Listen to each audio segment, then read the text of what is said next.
Assalamualaikum warahmatullahi wabarakatuh. Selamat datang di official channel Spektrum Media Animation Studio.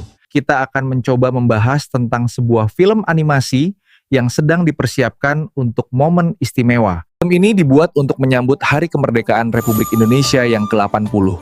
Berjudul Merah Putih One for All. Film ini diproduksi oleh Perfiki Kreasindo dan Yayasan Pusat Perfilman Haji Usmar Ismail. Rencananya, film animasi ini akan tayang pada tanggal 14 Agustus 2025. Namun, alih-alih mendapatkan sambutan meriah, penayangan trailer sudah mendapatkan hujatan dari netizen dan dibanding-bandingkan dengan film animasi Jumbo. Sebenarnya apa yang terjadi? Apakah seburuk itu kualitas tool yang mereka pakai? Lalu, tool atau software apa yang mereka pakai? Kenapa tidak pakai AI saja? Kenapa kualitas grafis bisa seburuk itu?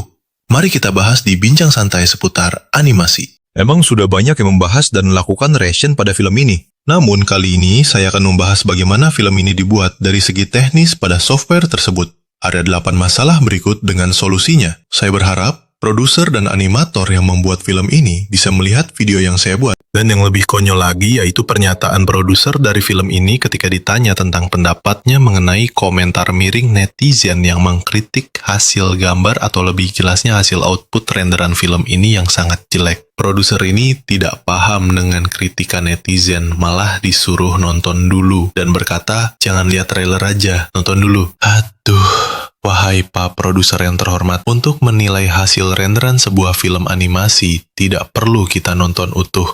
Cukup cuplikan, bahkan cuplikan sedetik pun sudah bisa ditebak bagaimana hasil rendernya. Ini ibarat Anda menyuruh saya mencicipi kopi pahit, terus Anda berkata, jangan dicicipi sedikit, habiskan dulu baru komentar. Yang namanya kopi pahit, begitu dicoba sedikit pun akan tetap pahit sampai habis. Lain soal kalau setelah dicicipi lalu ditambah gula. Terus apa mungkin setelah trailer tayang akan dirender ulang filmnya? Kalau netizen mengkritik tentang alur cerita, baru bisa ngomong. Nonton dulu baru komen. Mungkin ada plot twist yang disembunyikan dari trailer tersebut. Masuk akal. Teman-teman, sebelum mulai perkenalkan saya Zaharudin Ganijale, tapi panggil saja Zahar. Saya adalah owner dan direktur utama dari Spektrum Media Animation Studio. Studio yang saya kelola ini adalah studio animasi yang bergerak di bidang pelatihan animasi 3D, serta produksi film animasi 3D. Dalam memproduksi sebuah film animasi yang lebih fokus ke 3D, selain software Blender dan 3ds Max, kami juga menggunakan software iClone dari Relution dan menggunakan karakter kreator juga dari Relution. Lalu apa hubungannya dengan film animasi yang berjudul Merah Putih One for All? Hubungannya karena kami boleh dibilang berpengalaman menggunakan software ini. Saya hafal betul mulai dari properti, gerakan atau motion, hingga karakter yang ada dalam film tersebut.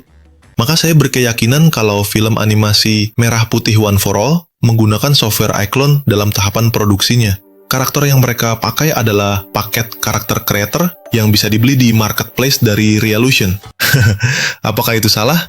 Ya tidak juga. Saya pun pernah membuat video klip dengan menggunakan karakter dari Relution ini, pernah bikin film animasi dan mengikutkannya dalam sebuah festival yang bernama Police Movie Festival dan berhasil tembus 10 besar, lalu kemudian tahun berikutnya tembus 20 besar. Hei, berhenti!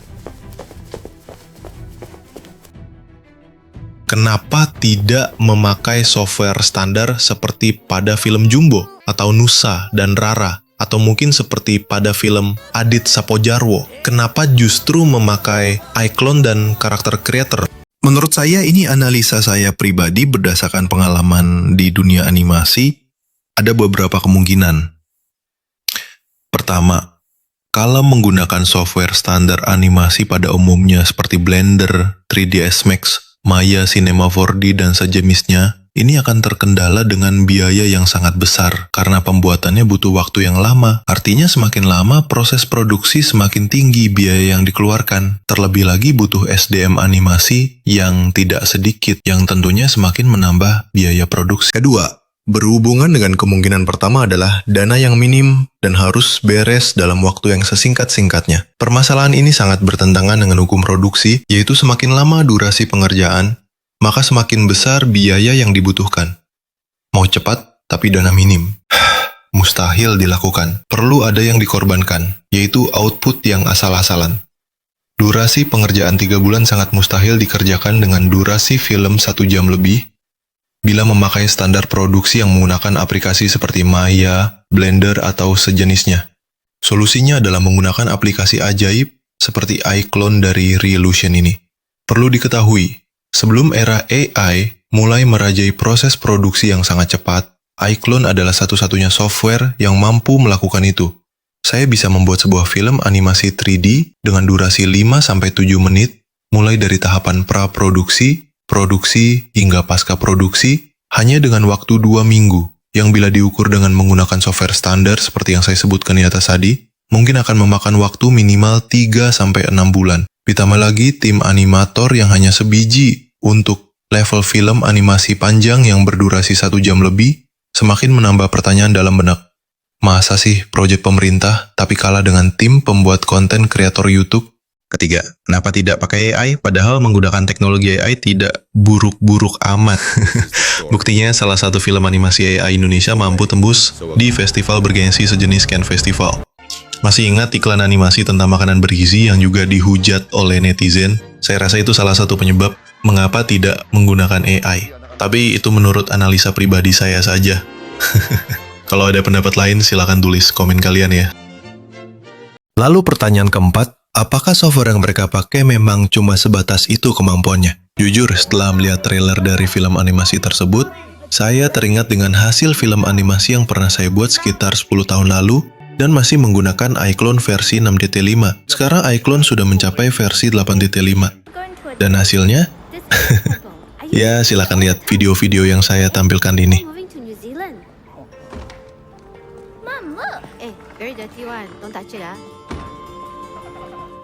Asalkan paham alur kerja dan paham teknologi dari software ini, harusnya bisa menghasilkan output yang hampir sama, bahkan menyamai animasi seperti Upin Ipin, Sapo Jarwo, bahkan Jumbo sekalipun. Apalagi didukung dana yang menurut saya sudah lebih dari cukup, 6,7 miliar bro.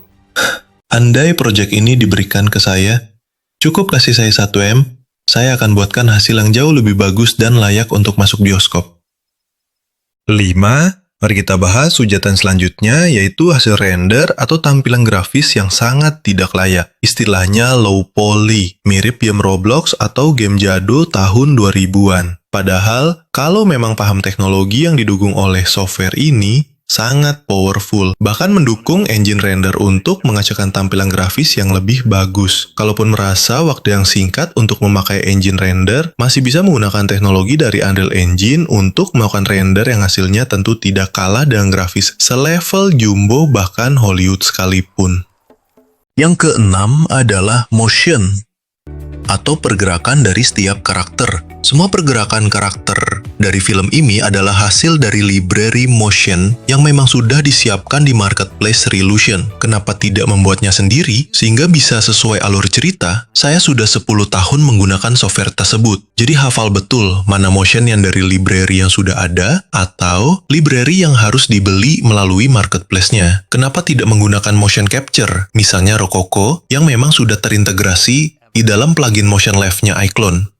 Harganya pun tidak terlalu mahal untuk kelas proyek pemerintah. Sekitar 40-60 juta, sudah bisa mendapatkan alat motion capture yang mungkin bisa menjadi inventaris studio apabila proyek sudah selesai. Ketujuh adalah karakter dari film animasi Merah Putih One for All. Karakter-karakter tersebut bisa didapatkan dari library karakter kreator, yang merupakan tool dari iClone yang khusus membuat karakter. Parahnya lagi, semua diambil dan dimasukkan plak-ketiplak tanpa melakukan custom karakter. Padahal itu bisa dilakukan di karakter kreator dengan mudah.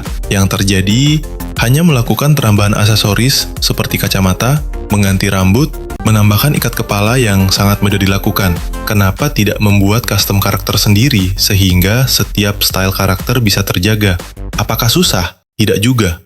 Kan sudah ada base karakternya. Bisa di-custom dengan menggunakan aplikasi seperti Blender yang mempunyai teknologi sculpting, atau langsung menggunakan ZBrush karena di karakter kreator sudah mendukung Gozi, sehingga ekspor impor karakter jadi lebih gampang. Kedelapan adalah masalah environment dan property. Sebagian environment adalah hasil dari library yang sudah jadi. Sekali lagi, kenapa tidak membuat modeling propertinya Bukankah dalam sebuah produksi film animasi ada tim produksi? Misalnya bagian yang membuat modeling aset, yang terdiri dari properti, environment, dan sebagainya. Bahkan masih terlihat di dalam sebuah environment ruangan, terdapat banyak senjata yang tergantung. Apakah editing yang bocor? Atau mau menyembunyikan objek tersebut tapi tidak bisa? Atau lebih jelasnya tidak tahu cara menyembunyikannya? Karena menurut dari salah satu YouTuber yang melakukan reaction pada film ini, aset tersebut diambil dari library Dust 3D. Karena convert dari Dust 3D ke karakter kreator lalu ke iClone tentunya punya trik tersendiri. Kenapa tidak langsung dari Dust 3D ke iClone? Apa bisa? Untuk pembahasan ini akan kita ulas pada bagian kedua dari podcast ini. Jadi, ya kesimpulan saya mungkin karena terburu-buru dan ingin murah, tapi tidak ingin menggunakan AI, akhirnya solusinya menggunakan iClone. Tapi pengetahuan dari si animator masih minim. Hal-hal sepele seperti depth of field saja tidak saya temukan di trailer tersebut. Bahkan teknik sinematografi saja masih amburadul. Kenapa saya bisa tembus 10 besar dan 20 besar dari festival yang saya ikuti? Karena yang pertama saya lakukan adalah memperbaiki teknik sinematografi dari tiap scene. Sebenarnya masih banyak yang mau saya bahas.